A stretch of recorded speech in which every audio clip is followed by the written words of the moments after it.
right, I'm going to teach Imagine. You know, obviously an amazing song on piano, but I've arranged it for guitar. I know there's a lot of other lessons on this tune, but I'm just going to kind of give my rundown on it, explain it. Basically, there's a verse, a chorus, and I guess what you would call a bridge. All right, the verse is a C chord, and then it becomes what's called a C major 7, and it's actually really easy. You just take your first finger off, and then an F chord, and a little lick.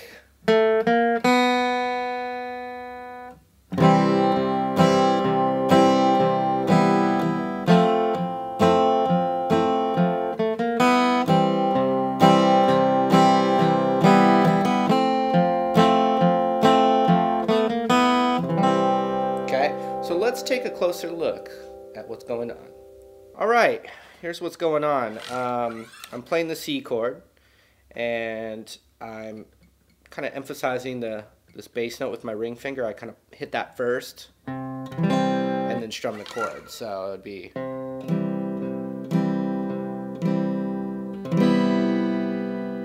and then my first finger comes off. So...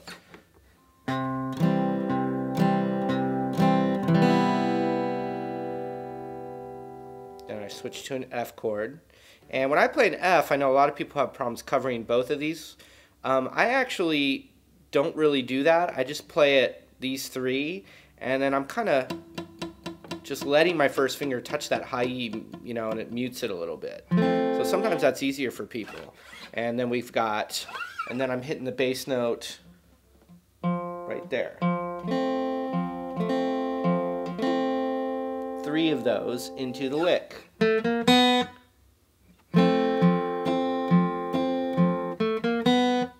Okay, here's the lick. Where my middle finger is on the F chord, I hit that 1 time. And then my ring finger goes up a half step from where it was on the G string. And you could hammer it. Obviously it's on piano, so, you know, fortunately no haters are going to say, you're not doing it right because it's on piano. So, you know, this is the guitar translation. I think I usually hammer it. Okay, now you could actually go up another half step because that's the next note.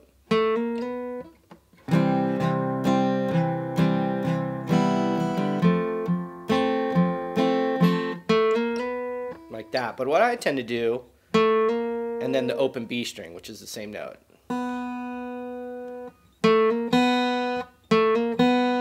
And when you do that, you can just take your hand off for that B string back to the C chord again. So here's what the whole verse looks like.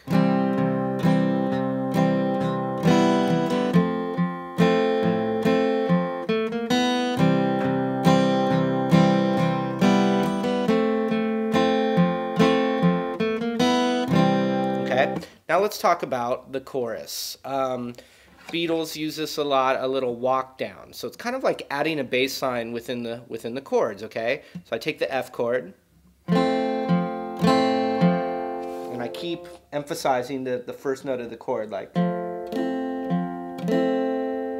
And we're going to do that again, but my ring finger comes off, my middle finger goes to the 2nd fret on the D string now.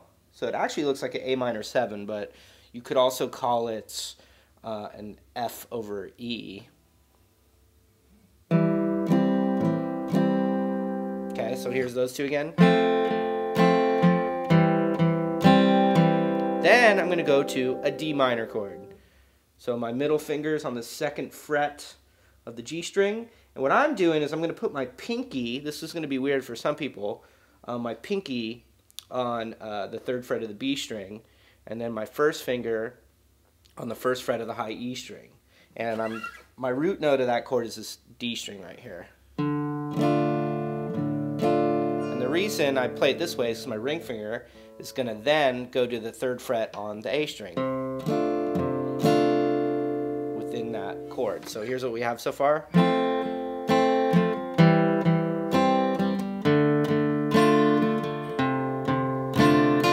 so I just kind of emphasize that note and then strum the chord. And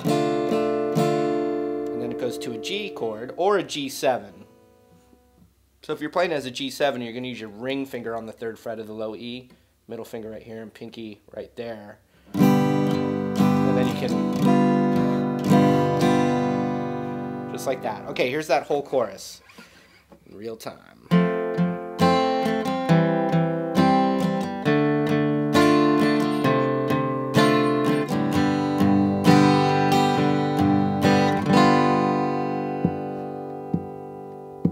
Alright, so that's that. That is the verse and the chorus. Alright, now all we need is the bridge. And the bridge, I just strum out. You know, I just strum the chords out. Alright, and it's not too bad. It's, let's see if I remember it here. It's F, G, C, and then E. You could also play E7. That's I'm going to leave that up to you. Here it is again.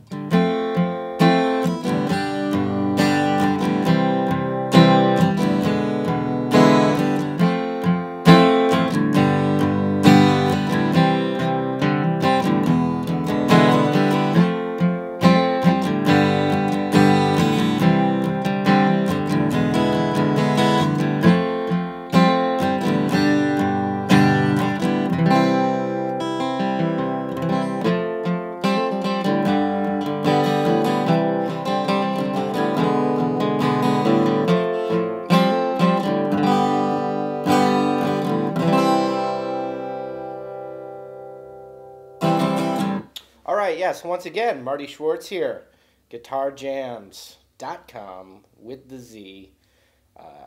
Anyway, it was fun to just teach you, you know, one of those iconic songs, you know. So, anyway, we'll see you around. Later.